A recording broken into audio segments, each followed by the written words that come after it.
I was sad because I've been saying this for 3 weeks. I've been saying independent investigation because I do believe the President is being given wrong information. So nung sinabi niya yung barilan, paulit-ulit sinasabi ng NBI at DOJ, wala sa Senate. We have evidence, so mapipilitan kami na i-hearing din yan. So the Committee on Public Order will hear, will get to the bottom of this, will bring the NBI, the DOJ, PNP, DILG, lahat ng nag-iimbestiga, sabay-sabay na kami iimbestigahan lahat, no? So I want you to understand that the rule about voting is tied to the control. So totoo, 13 ang kailangan para mapalitan ng SP. Pero ang magpapatawag po ng hearings ay yung chairperson.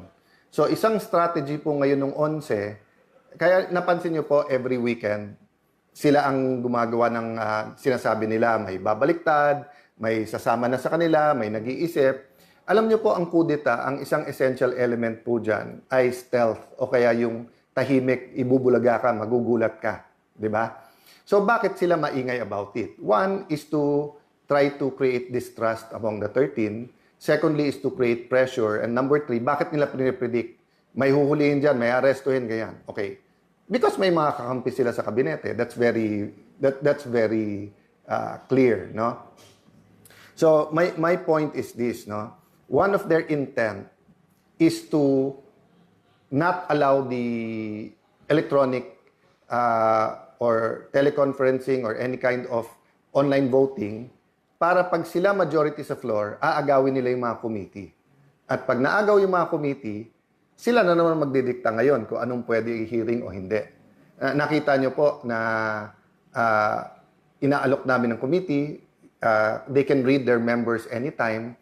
So nagugulat lang ako kay, let's say kay Senator Erwin, paulit-ulit na wala daw napasa during my time and mabagal, etc.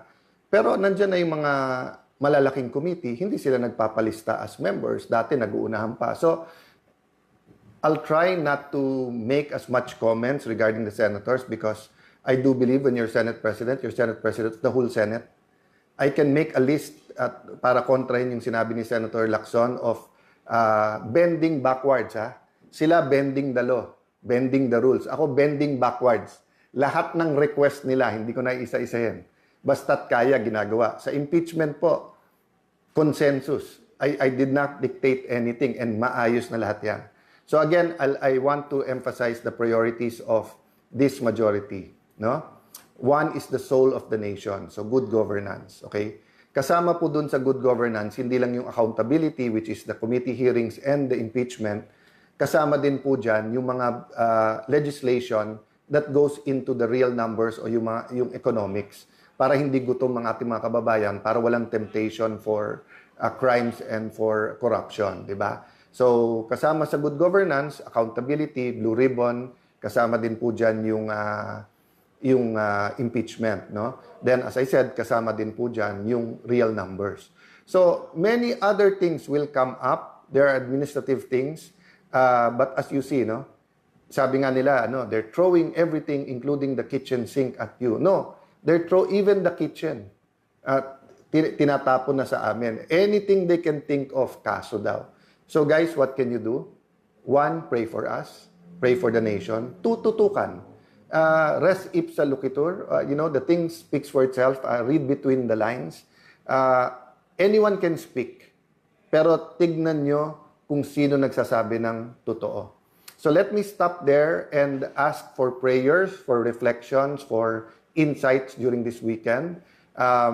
Hopefully, both sides will have their numbers in full force Monday. But yun nga, tuloy kasi yung takutan at yung sinasabing maaresto na and then kung sino-sino ninename nila na babaliktad.